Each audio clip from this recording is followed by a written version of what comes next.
You're listening to the Visionary Lifestyle Podcast, the show that's dedicated to raising consciousness and empowering you to activate your highest potential. I'm your host, Magda Freedom Rod.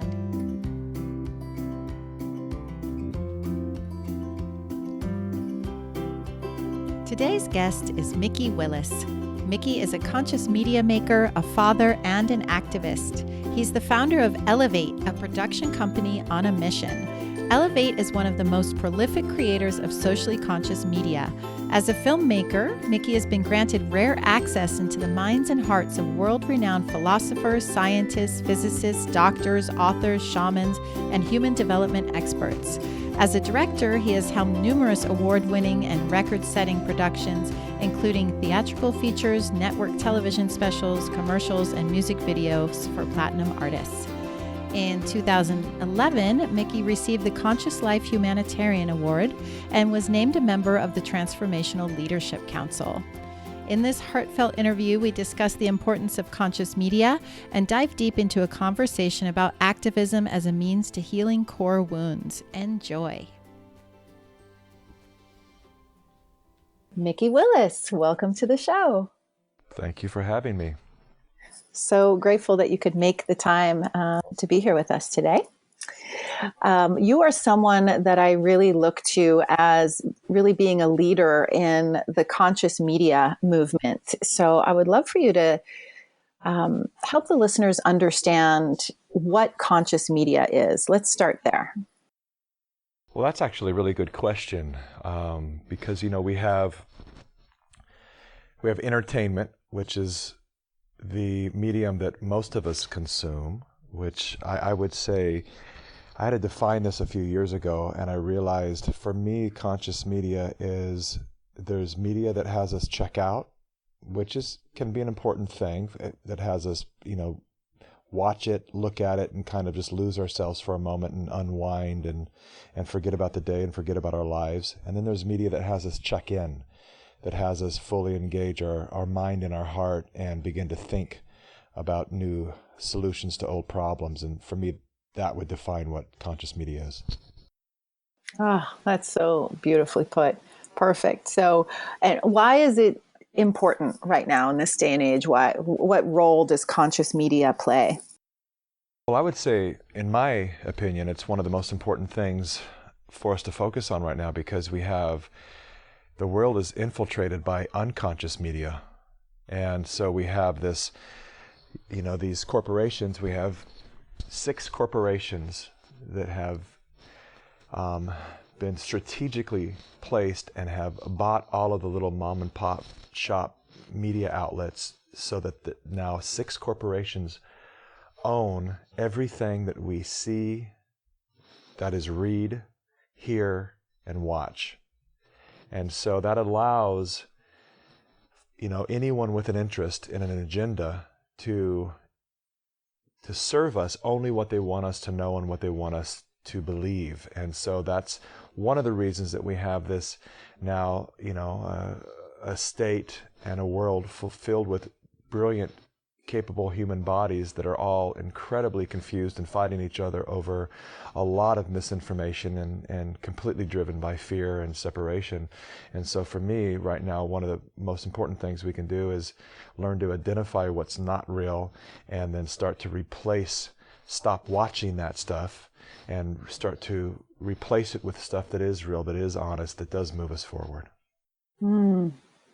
Yeah, so critical right now. I know we, back when I was more deeply involved with the Occupy movement, a term that was thrown around a lot was the big 6 media, right? So it's like those 6 corporations, those 6 media outlets that are really dominating the airwaves, right?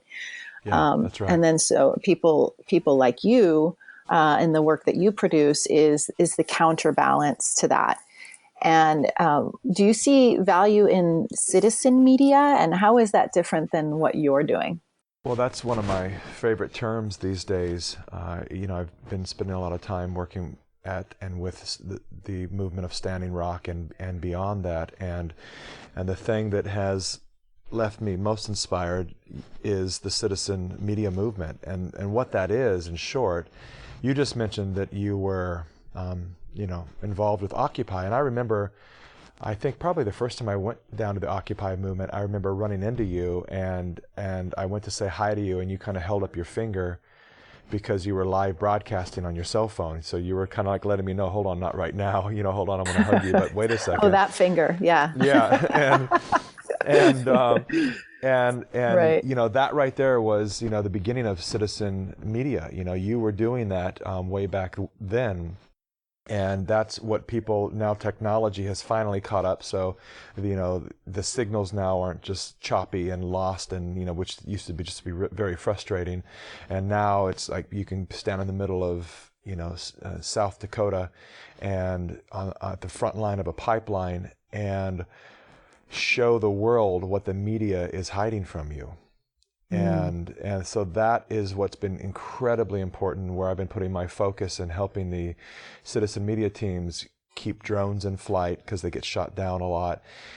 Drones being, little helicopters with cameras on them that allow them to fly into areas where the barricades might otherwise prevent people from going, for the sole purpose of seeing what is really going on here, and if the pipe line is drilling and stuff is happening and you're telling the people it's not, we need to actually know the truth. And so these technologies operated by everyday citizens, just, some very young people, are, I think, becoming more powerful and relevant than CNN and a lot of these major, multi-billion-dollar corporations that are doing nothing but feeding a narrative fed to them by whatever, interest that they're funded by. Mm-hmm. Right. Absolutely. Yeah.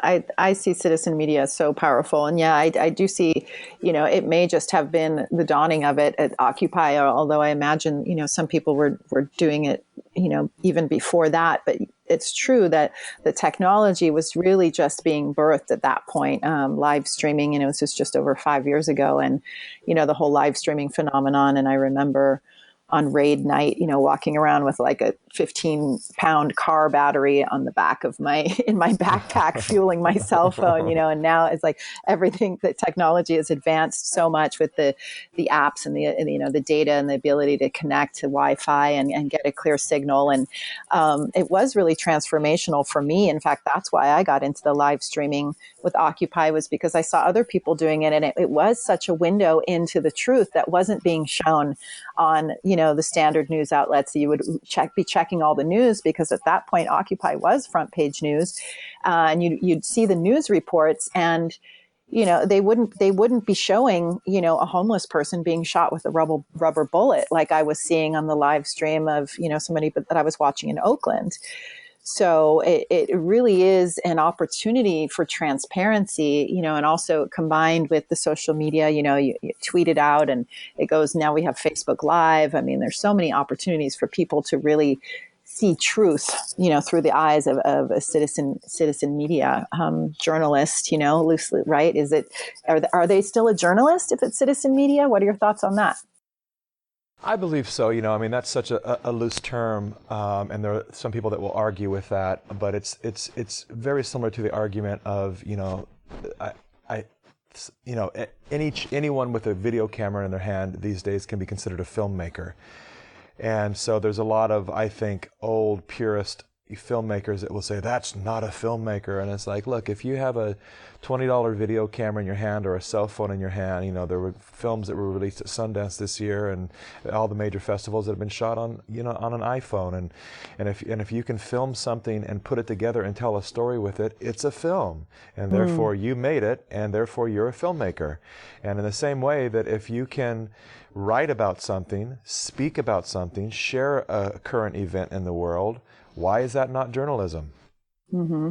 It's like I think those positions kind of get hoarded by people who want other people to believe that it's only reserved for professionals. Only politicians should be in politics, and only professional, anchor people and reporters should be called journalists. And it's like, hell no! Get the people out on the street and realize that you are the media. And it's like the moment we all realize that, then we stop looking for other people to tell us about our life, and we start to create it.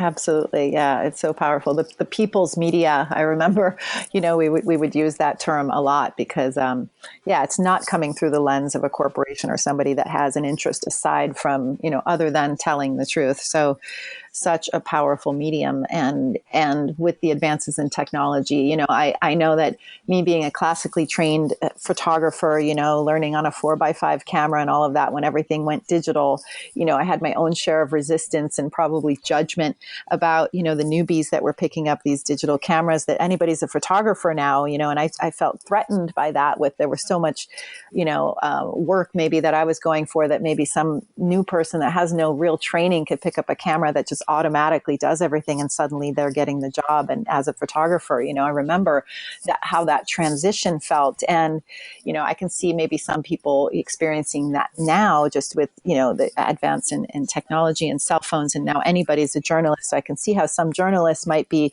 hey, you're getting into my territory. That's, I've spent all these years in school and certifications and, paying my fees to be part of these organizations and everything, to call myself a professional.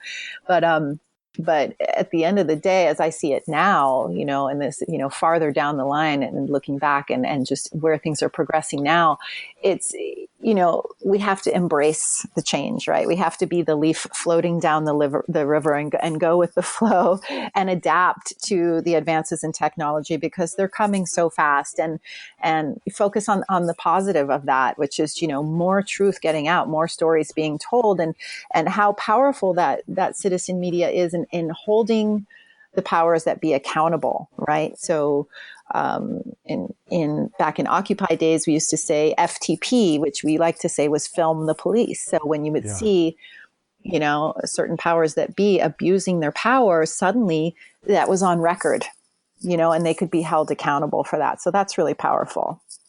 Yeah, those are really the freedoms that I believe that we need to fight most for right now, is keeping the internet free and keeping our ability to, as you said, film the police and film really anything that's happening. Our freedom to use our devices like that, so that we can actually record what's true. And that's the difference of, say, going back to Standing Rock. We've had other, historical events take place with our Native American brothers and sisters that have been recorded by the pen of some white dude and slanted in the Caucasians' favor, and not telling the truth of what actually happened. And then our children pick up the history books and they learn about something, Christopher Columbus or whatever it might be, and they learn a whole other story about Thanksgiving that it's just not accurate and it's not what happened. And our little devices here are literally the things that allow us to tell a truth of history.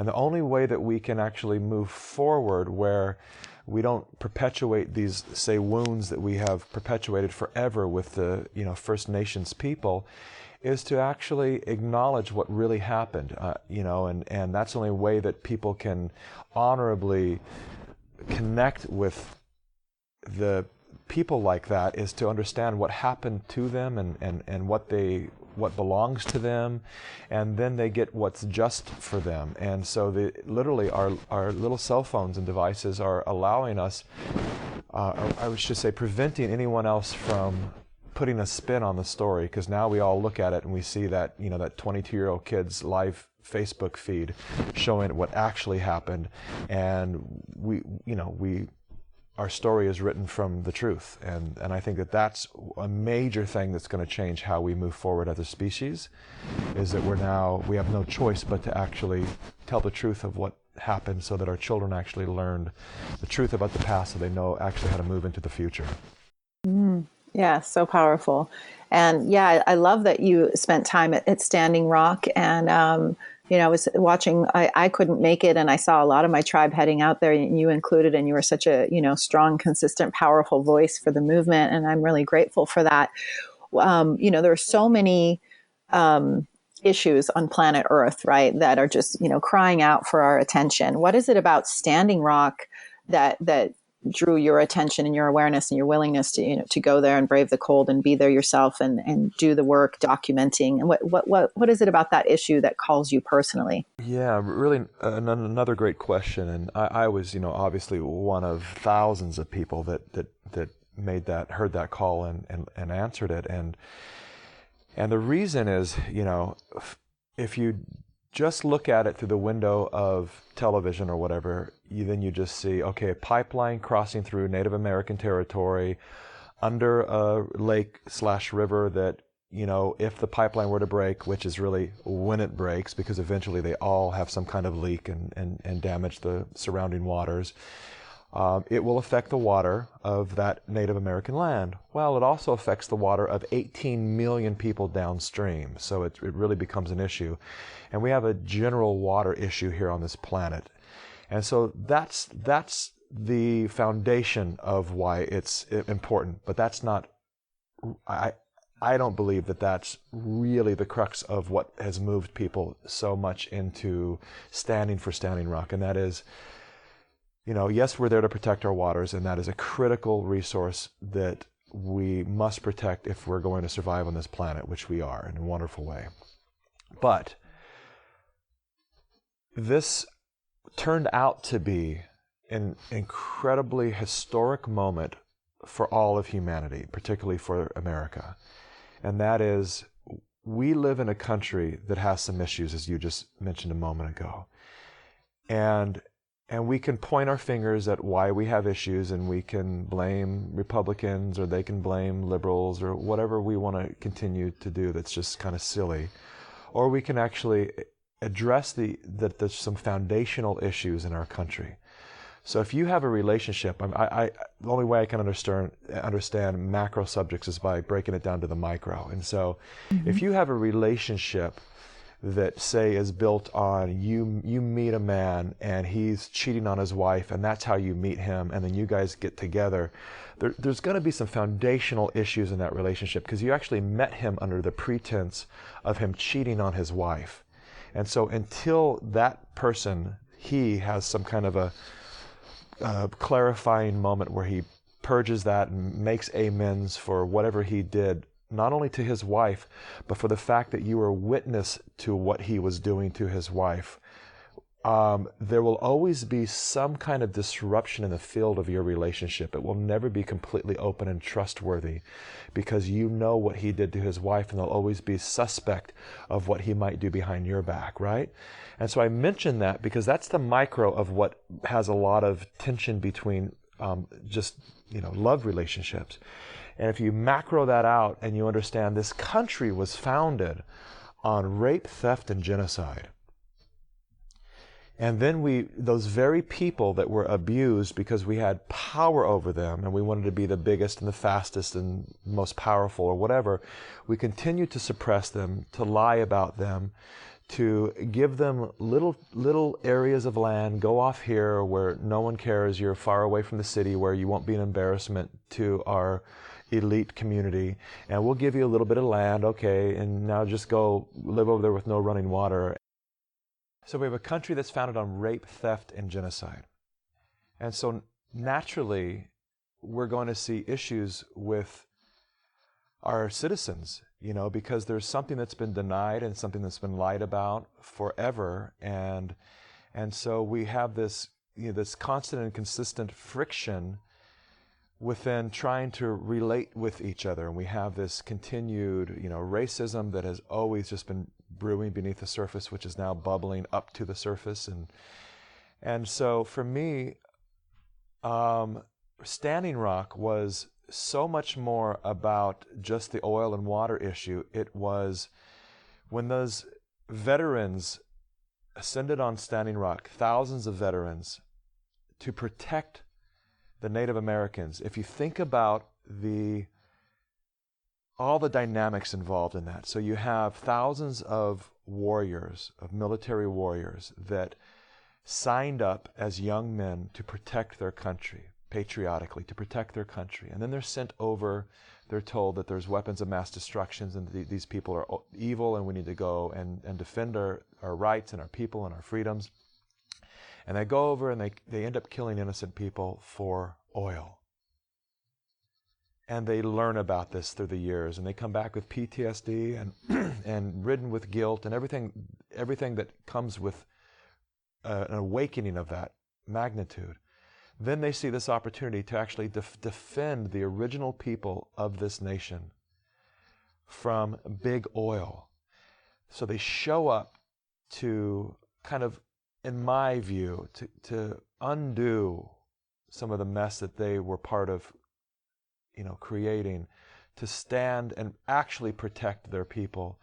And then they get down on their knees and they apologize to the Native American elders, something that no white man has done at this scale ever.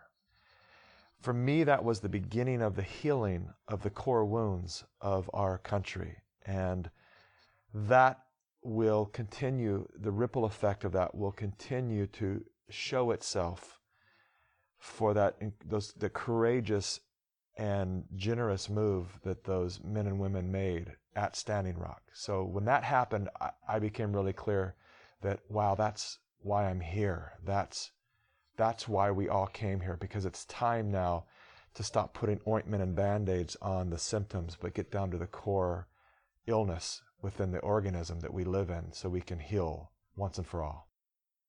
Oh, how beautiful. I'm so glad you were there to witness that. Were you documenting any of this as well? I had just left, literally right as they were arriving. I just left. And so, but my team, I was there part of several media teams. We brought in some professionals to help with the citizen media teams to, help to teach them, to help them to actually edit some of the great content they were shooting. And so my team stayed there and shot some beautiful footage that we are now putting together here back in where I live in Ojai, California. Oh, beautiful. Okay, so that got captured. That it seems like, it feels like that's such an important story to tell. And I know I saw some clips on Facebook feeds of that moment, and I'm glad that your team was there capturing it as well. I really look forward to seeing the footage that you got there, and seeing the story through your eyes. I think it's going to be really profound. So thank you for showing up for that, and it's just so beautiful how you explained all of that with Standing Rock, and just how it really is an opportunity for maybe even the beginning of the healing of core wounds of our country. That is so powerful. I have to say that I really saw, there have been other times that I've seen it, but I see Standing Rock is a real gathering of the tribes, right? And it's the Hopi prophecy of the Rainbow Warriors who are, coming together, right? All classes, ages, creeds coming together to make the earth green again. And it is such a beautiful rainbow, just witnessing all the people that were called to Standing Rock to come together as that tribe, to work together for the greater good and for Gaia, for Mother Earth. So I just really want to acknowledge that, we are witnessing the unfolding of the Hopi prophecy right now. And it's a big intention for me with this show, for this to be like a clarion call to those Rainbow Warriors, to people who resonate with that idea, with that message of coming together to work together to, heal and preserve the earth. As they say. So your company is Elevate, right? And which is such a beautiful word in and of itself. It says so much. And I think it really is fitting for the work that you do, because so much of your work is about uplifting and elevating consciousness, really. Can you tell us about Elevate and also the film festival that you produce with Elevate? What is the mission of Elevate? Well, it all started, it was birthed on the rubble of the World Trade Center. So I'll just say that in a few seconds. I was at the World Trade Center 2001 and around the corner from the area when it was attacked, and did search and rescue and body recovery for 3 days. And I had an awakening. Up until that point, I'd been doing very typical work as a filmmaker in Hollywood, and pursuing a very, I would say, very selfish career of trying to gain, fame and power. And something happened to me as I stood on the rubble of the World Trade Center and saw the fragility of life, and $200,000 cars on Wall Street totally crushed, and and had body parts at my feet and saw the fragility of the human body and the impermanence of all of it. Something happened, and I actually wanted nothing to do with Hollywood anymore, which was scary because it's, you know, entertainment and creativity is all I've ever done. And so I left and came back a year and a half later with a new vision to create a film festival, which was really more of a film challenge that was challenging filmmakers on a global scale to create work that spotlighted what's right with the world. And we did that and did a tour for 3.5 years, and it became swiftly the largest single screen event in the world, where we had 6,000 people watching, you know, one giant movie screen of the most uplifting little, you know, microfilms you can imagine from all over the world, just to see the good news of the world. And then I got the clear directive to, when I say that, I mean on an inner level, like a just inner guidance to pause the festival, which may be coming back in 2018, but up, you know, from 2008 till now, I have been working to produce movies, television specials, and also now heavily involved in viral media to help enhance all of the different causes that rise up. You know, as we've been talking, Standing Rock has been my main focus this year, and also the movement to exit the big banks, which is also a very, very critical movement that I hope your listeners are hip to. Mm-hmm. You want to talk about that for a minute?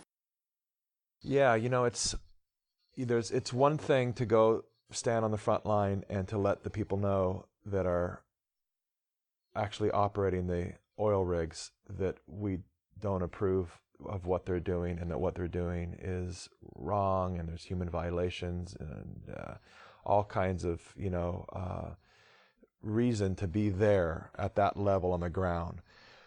But that's just an annoyance, really, to a big oil company. That's why they just continue to move through. They don't care if 10,000 people are upset with them or on the ground they're fighting for them. Ultimately, they assume that those people will go away and we'll overpower them and we'll push our big oil pipeline through, and people will just have to deal with it. And that's kind of what they've done historically. So the people have gotten wise to realize that when something is so motivated by greed and money, that it will make decisions that the people who behind it will make decisions that damage the very environment and the planet that sustains their life, that the only way to reach those people is by affecting their money. And so we have big banks, almost 20 big banks that are invested in the Dakota Access Pipeline. And these are all the big banks you would suspect, they're all the Wells Fargo, level big American banks that most people don't understand, that when you have money in one of these banks, if you have $100 in Wells Fargo can invest $1,000 in whatever it wants to invest in. So it's using your money 10 to 1 to go invest in whatever it wants to invest in. And of course, these companies, because they're big banks and they're owned by people that are big bankers, they invest in whatever makes them the biggest money. And oil, obviously, is a big money maker. And so they invest a lot in things like coal and oil and dying energies that are disruptive and unhealthy for our planet and our survival. And so the people have gotten so wise that there's now a movement where people are going into their big banks and they're recording it on their iPhones, and they're telling their big banks, sometimes on bullhorns, that I'm leaving this bank because of what you represent and the fact that you're investing my money. So now you've made me an unwilling investor in something that I'm against, and I don't want my money to be used that way. So I'm moving to a credit union or some of these other places that don't do that.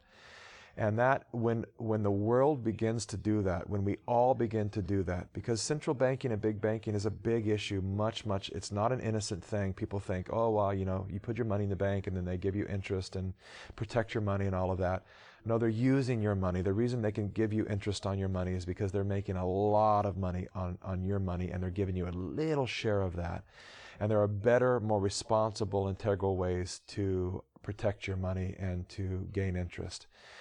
And so it's critical that people move their money out of the big banks. And you just, with a simple Google search, you can find out, what banks are, supporting these nefarious investments. And I will go out on a limb to say that if you're with any bank that would be considered a big chain bank, chances are they are investing in something that is not good for the environment or your children, or et cetera, et cetera. So take your money out, do it. It might not feel convenient, but you'll actually find, once you're in one of these other credit unions or institutions, that there's actually a lot of perks to being there. And so far I haven't met too many people who, or really anyone, that has been disappointed by moving their money out of a big bank. So do it now. Right. So hit them where it hurts, in the wallet. The only thing they pay attention to, right? Yeah. Never mind the human cost, never mind the planetary environmental cost, hit them in the wallet, and that's how you get their attention, right? That's right. And there's already been one big bank that has pulled out because of this. So many people divested, that there has been one big bank. The name escapes me right now. It's an acronym, but it's not a common name bank, and I don't think it's necessarily a popular U.S. bank, but they did pull out, and they did respond to the divestment movement. And so, it can work if enough people do it.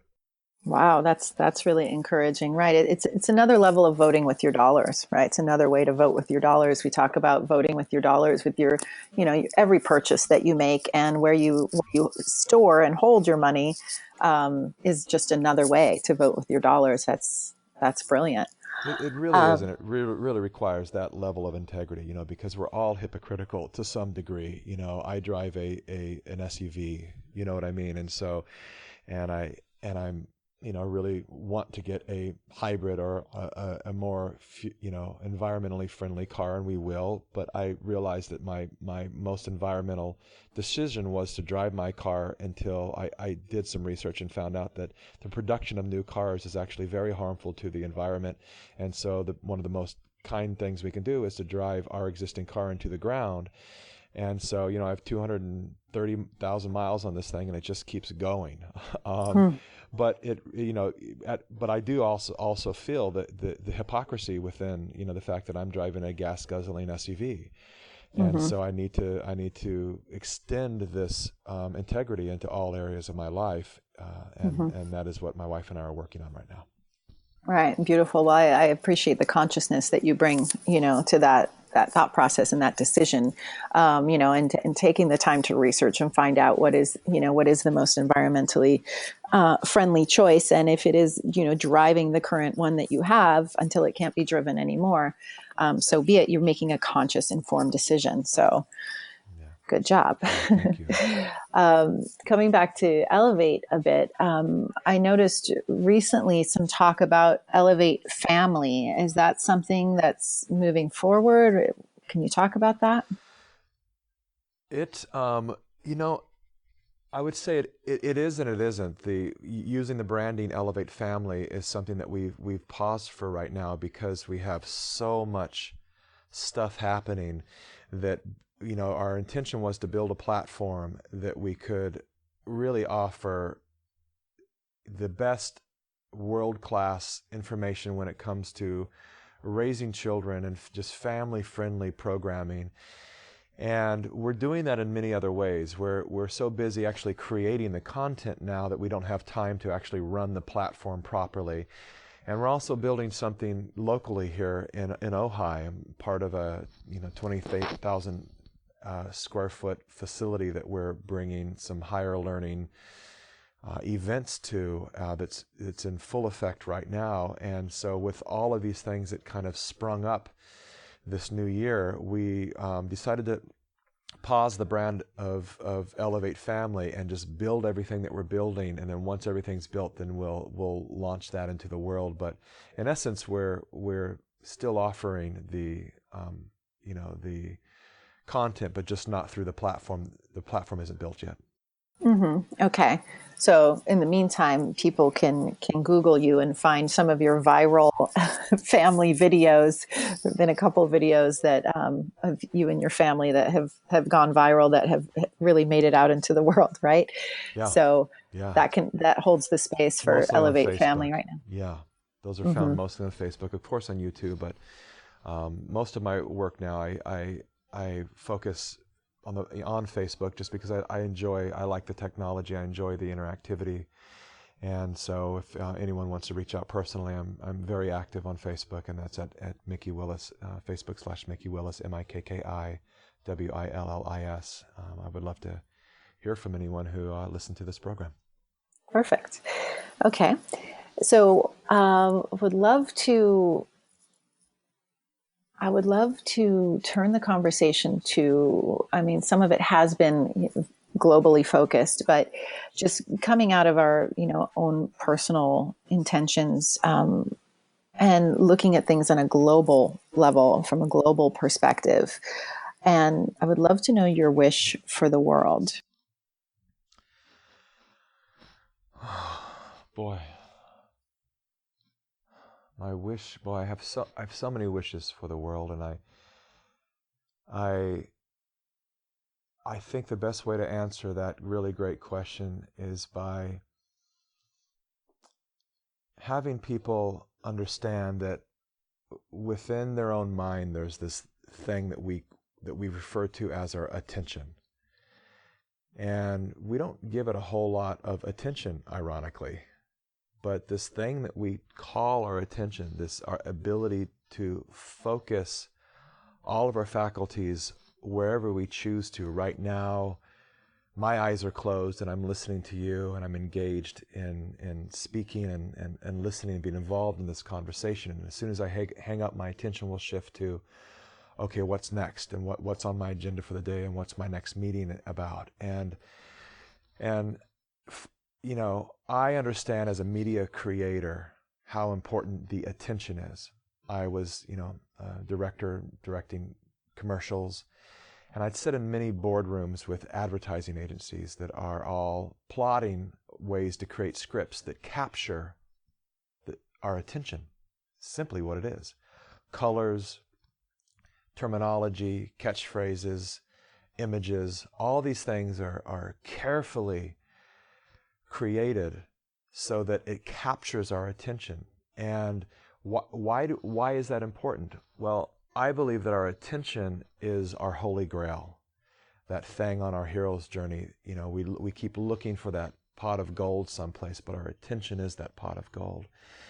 And it's been hijacked. It's literally been hijacked by other people's ideas, their greedy agendas and their ideas, and such that we have this perspective of even being human. I mean, listen to the way we talk about being human, right? We say things like, "Wow, we're only human," and it's like, to me, when I hear that, it just doesn't make sense, because I just think,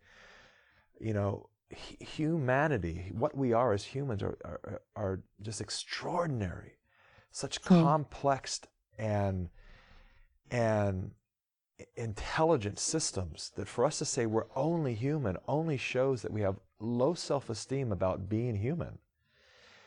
And that has happened through the decades and generations of being told through the media and other forms that we're not okay, and we need this product, we need these shoes, or this dress, or this suit, or these glasses, or this food, or this car, or this house, whatever it is. We need all of these things so that we can be complete. And that has convinced us somehow collectively that we are not wholly perfect. And so my wish for humanity is for us to direct our attention beyond that core belief, such that we can see our true nature, and that we can realize what's real, and that none of that is true. That's all been created started when we were 3 years old, watching television and being told that, this is what the hip kids do, and if you don't have this, you're not cool. And you need to weigh a certain amount.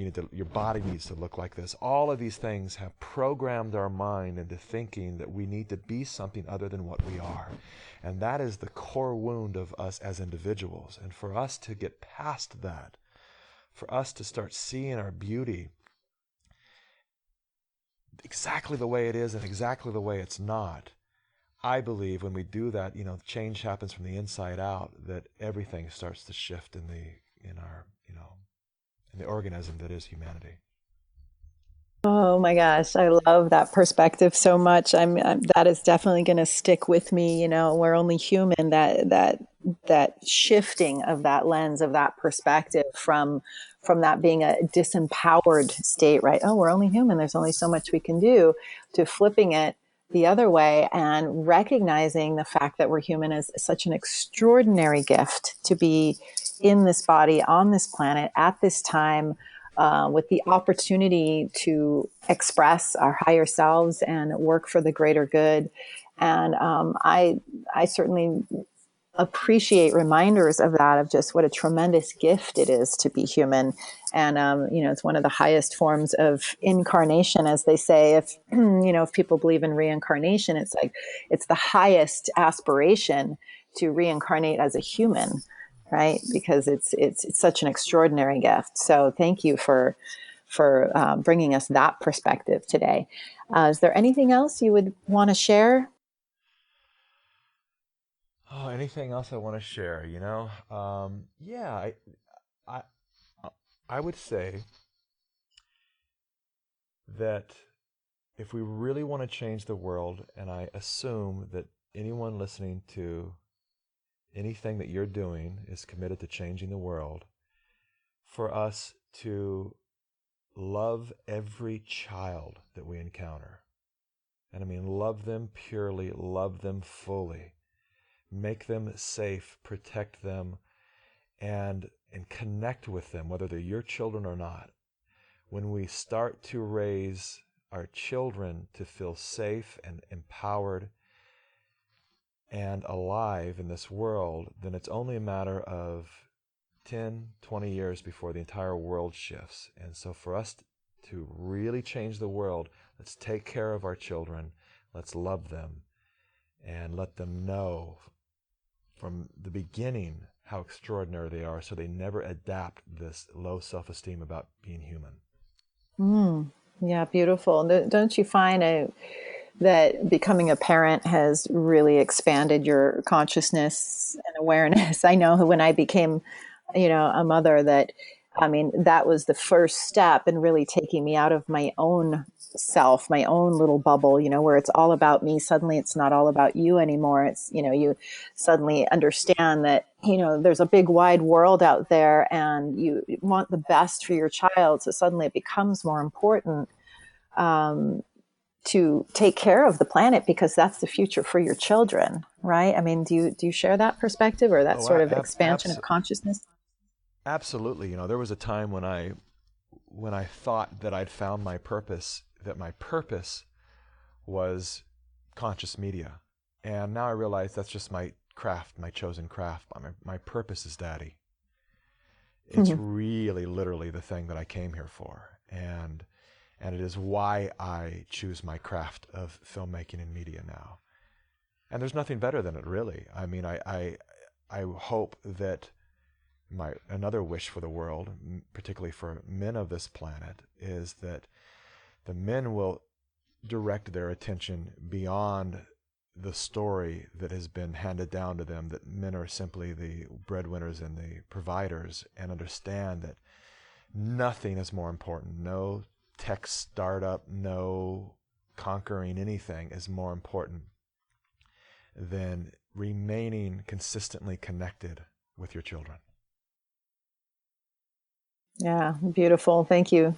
Thank you for role modeling that for the men of the world who just are so focused on, the breadwinning and all the other traditional masculine roles. So thank you for holding space for that as a conscious male on the planet. Thank you so much, Mikki, for being with us today. Where can people learn more about you and the work that you're doing? What's the best way to reach you? As I said, the best way really is Facebook. That's the place where I'm answering messages and communicating with people. And so that again is Facebook/Mikki Willis, which is MIKKI, excuse me, WWWILLIS. And then of course our website is elevate.us. Elevate.us. Perfect. Okay. And I just want to say, my dear Magda, that you have been such a gift to my family and to my life. You know, not only being our most extraordinary in-house yoga teacher, but just being such a loyal and good friend and someone that really walks the talk and lives everything that you speak. I can say that from, you know, knowing you intimately and living here in a very small town with you. I'm just grateful for the way you model and who you are and who you've chosen to be and everything that you've experienced that has brought you to be who you are. I love you so much and appreciate you immensely. Oh, thank you so much. My heart just fully exploded. Thank you for that acknowledgement, Mikki. The feeling is mutual. Yeah, I'm very proud to know you and, you know, to call you friend, family, community. And, you know, together we rise, you know, and this is, again, you know, gratitude for you making the time for this call to, you know, to have this conversation for other people to hear these messages and hopefully, you know, have some seeds planted in them that can, you know, over time expand and evolve so that people, you know, part of my intention with this show is to help people wake up, right? To raise consciousness, to plant seeds of awareness that people can cultivate through different tools of yoga and conscious eating and, you know, meditation and all these tools that we use to help people become fully empowered in and of themselves so that they can deliver their gifts to the world. Just really acknowledging that every single person on this planet is here on purpose, with a purpose, whether or not they've connected with that yet directly. I hold that belief. And I think these conversations are, you know, it's my prayer that they actually help people, you know, get in touch with that within themselves and activate their highest potential. Yes, thank you. I'm with you on that. Thank you again so much for being here. Thank you for inviting me. Hopefully we can have you back again another day and keep the conversation going. Anytime. I'm always here with you. Thank you, Mikki. Be blessed. Namaste. Thanks so much for answering the call to be here today. If you found the show in any way empowering or inspiring, I would be so grateful if you would write a review in iTunes. This is really the best way to help support the show and to help us get noticed by others who are looking for the kind of content that we're sharing. You can also support the show with a small monthly donation on Patreon. Go there and check out our perks at patreon.com/visionary lifestyle. Namaste.